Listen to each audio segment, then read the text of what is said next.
analisa data performa hari ini bisa dilihat teman-teman tanggal 4 bulan 9 ya. Di tanggal inilah saya membuat video ini ya, dengan pendapatan 5,1 jutaan. Ini belum genap sehari teman-teman, dan saya akan buka untuk closing timingnya. Ini bisa dilihat ya, untuk tertingginya di sekitar jam 9 sampai jam 10 ya, bisa dilihat di angka 3, sebentar fokus 3,6 jutaan lebih Rp80.000. Nah, ilmu yang mungkin akan saya bagikan di video ini adalah optimasi berbasis timing. Kita kalau melakukan optimasi jangan sampai keliru timingnya teman-teman. Jadi intinya kalau kita ingin beriklan atau bekerja sama dengan konten kreator untuk memperbesar traffic yang akan mengalir ke store kita, itu harus sesuai timingnya. Jangan sampai saat orang-orang ya mungkin tanggal tua gitu ya. Jadi mereka itu mungkin lebih condong ke kebutuhan primer aja. Kalau sudah menginjak tanggal tua, bulan tua gitulah, mungkin bahasa Jawanya kayak gitu kalau di tempat saya ya. Mungkin di tempat teman-teman beda lagi bahasanya. Intinya di sini saya menargetkan awal bulan dan akhir bulan. Ya, akhir bulan menjelang awal bulan lah, karena range tanggal tersebut adalah tanggal di mana orang-orang itu menerima gaji dari pekerjaannya, entah di kantor atau di pabrik. Jadi teman-teman sudah nyambung ya, dari sini setidaknya ada gambaran lah kapan kita harus melakukan optimasi saat orang-orang baru menerima gajian. Nah, di situ untuk memikat banyak pembeli, usahakan kita ngambil untung dikit aja dan produknya yang repeat ordernya itu cepat. Kalau produk yang repeat ordernya nggak cepet, ya kita turunkan diskon itu jangan sampai terlalu terlalu down gitu ya teman-teman. Dalam arti ya sewajarnya aja. Kalau yang kebutuhan repeat ordernya cepet, nah di situ saya sendiri menargetkan memperbesar pelanggan teman-teman di awal. Jadi untungnya kecil nggak masalah, asal terus melakukan order di bulan-bulan berikutnya. Itu adalah salah satu strategi yang saya terapkan. Dan sekarang saya sudah nyampe JNT teman-teman, mau kirim paket dulu, nanti akan saya bahas bagaimana cara penerapannya, tentu dengan beberapa produk potensial yang akan saya mungkin jadi referensi lah buat teman-teman yang baru memulai. Tapi kalau sudah ahli ya pasti memiliki referensi sendiri-sendiri ya.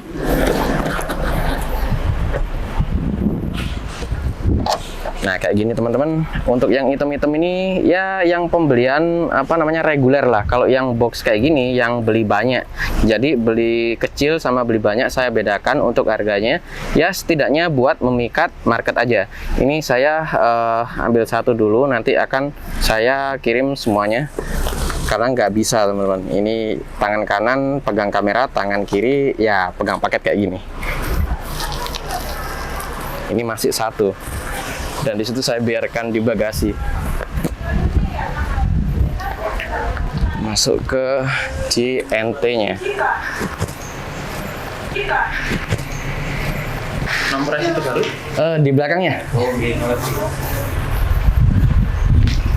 Ya gitu doang. Jadi secara nggak langsung kerjanya cuma ngumpulin resi, kemudian kita print atau ditulis ulang ya dengan tangan, kemudian dikirim. Ya sebagai sampingan lumayan lah. Tapi kalau kita partnership itu cuma kirim-kirim resi aja, ya bisa tergolong mudah banget teman-teman. Karena untuk membangun usaha tidak perlu kayak sewa ruko yang mahal. Ya cukup kita stok produk di rumah sendiri ataupun partnership yang tanpa stok ya. Kalau stok ya bisa dikatakan cukup ribet lah, karena harus packing sendiri, nulis nomor resinya secara manual juga. Karena di awal saya tidak ada persiapan sama sekali untuk membeli print resi ya yang bisa dicetak otomatis melalui handphone berfitur Bluetooth. Nah, setidaknya ada opsi pick up lah, jadi tidak begitu ribet untuk mengubah ke peluang ini menjadi kerjaan sampingan.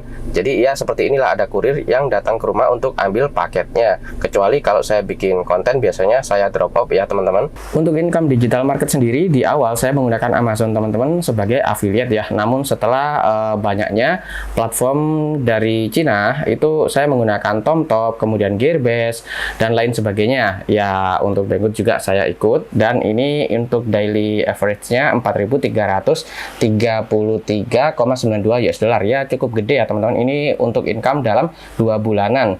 Dan saya mengkombinasikan juga dengan Instagram dengan follower 47.000 ya, 5 itu ya. Dan untuk lokal sendiri saya menggunakan platform Lazada ini teman-teman. Tapi beberapa kayak Shopee Shopee itu saya juga pakai untuk jualan. Ya teman-teman yang mengikuti edukasi umum offline tentunya tahu apa yang saya sedang jadikan kerjaan sampingan, meskipun sampingan tapi double-double ya income-nya, karena kombinasinya itu dengan affiliate juga. Jadi dengan kombinasi ini, meskipun orang nggak beli di store kita tetap dapat komisi teman-teman, karena mengkombinasikan dengan affiliate tadi ya. Tentu untuk optimasinya kita butuh untuk memiliki sosial media dengan follower yang lumayan banyak, atau ya jumlahnya setidaknya 10.000 follower ke atas lah. Untuk optimasi berbasis timing sendiri, saya selalu menerapkan di akhir bulan sampai awal bulan teman-teman, karena kalau pertengahan bulan atau ya tanggal 10 sampai 20 lah, ya bisa dilihat lah kayak gini grafiknya ya.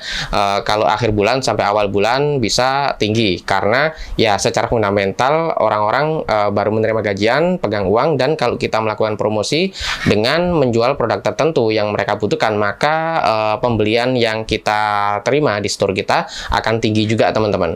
Nah, sebagai contoh ini adalah salah satu akun Lazada saya ya. Untuk transaksi sendiri rutin teman-teman, meskipun nggak banyak karena belum sampai 3 bulanan untuk store baru ini. Kalau yang affiliate di market luar dengan follower yang tinggi di Instagram itu cukup gede transaksinya teman-teman. Untuk just tip-nya aja itu menyentuh sekitar 50 jutaan sebulan untuk produk kategori jenis elektronik ya.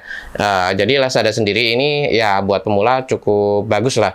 Kalau teman-teman pengen yang untuk hasil dolar, bisa di market luar kayak Banggood gini ya, terus Gearbest, TomTop, Amazon, dan lain sebagainya. Dan hari ini khususnya nanti sore itu akan ada edukasi umum ya buat teman-teman yang sudah melihat update status saya di WhatsApp dan Instagram, pasti tahu lah edukasi umum ini membahas untuk meningkatkan pendapatan berbasis online store dan affiliate. Jadi dua kombinasi ini akan bisa kita manfaatkan untuk mengoptimalkan profit yang kita dapatkan. Sebab meskipun orang yang sudah buka store kita nggak beli misalnya, tapi beli produk orang lain atau di store lain, tetap kita akan mendapatkan komisinya dengan memanfaatkan program affiliate di setiap marketplace-nya. Jadi dua ini dikombinasikan, sebenarnya bisa sih dikombinasikan juga dengan program referral ya seperti ini. Ini di Shutterstock tapi tidak produk fisik ya. Ini hasilnya juga lumayan teman-teman, meskipun saya sudah nggak fokus. Dan untuk di creative market sendiri pendapatan juga lumayan, sekitar 4.300 ya, itulah bisa dilihat ya dolar.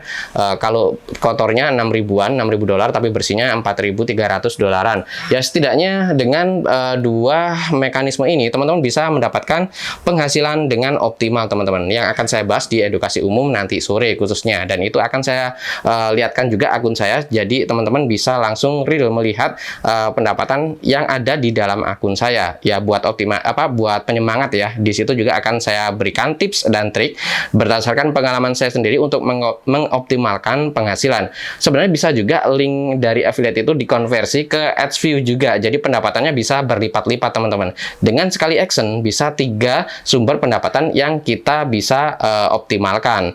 Bisa juga dikombinasikan dengan blog, dengan AdSense jadi 4 kali. Jadi ya di sini dengan memanfaatkan peluang-peluang yang ada, kita bisa mendapatkan penghasilan itu double-double hanya dengan sekali action aja. Tapi ya untuk awalan memang nggak bisa instan, karena yang namanya usaha pasti ada kerja keras di awal. Namun kalau sudah terbangun asetnya, pendapatan itu mengalir teman-teman. Kita tinggal mengoptimasi ya sesering mungkin lah. Makin besar kita optimasi ya, semakin besar juga pendapatan yang akan kita dapatkan. Mungkin segini dulu untuk video kali ini teman-teman. Maaf apabila banyak kesalahan ya, maaf juga karena agak lama update video di channel saya ini ya, karena ada banyak kesibukan di samping menyiapkan untuk membuka lapangan kerja setidaknya, meskipun hanya ya mungkin nggak sampai banyak yang bisa terserap, setidaknya saya sudah berusaha untuk membuat peluang lah bagi teman-teman yang memang membutuhkan kerjaan, meskipun nggak banyak yang bisa diserap. Tapi setidaknya kedepannya mungkin akan saya perbesar sehingga lebih banyak lagi yang bisa bergabung lah untuk menghasilkan pendapatan tanpa modal. Karena di sini ada 2 program yang sedang saya kerjakan, membangun pendapatan dengan basis bagi hasil atau tanpa modal, tapi tetap di situ basisnya komisi teman-teman. Yang tanpa modal ya, kalau yang bermodal nanti bagi hasil. Jadi di sini tinggal pilih aja. Namun program ini sedang saya proses dan mungkin kedepannya akan saya bahas lebih banyak lagi peluang-peluang bisnis online yang bisa teman-teman jadikan referensi untuk membangun pendapatan sampingan dan tidak terikat waktu. Oke teman-teman, sekian dulu untuk video kali ini. Jangan lupa tekan like untuk video saya ini dan subscribe channel saya. Sekian, terima kasih telah menonton dan sampai jumpa di video berikutnya.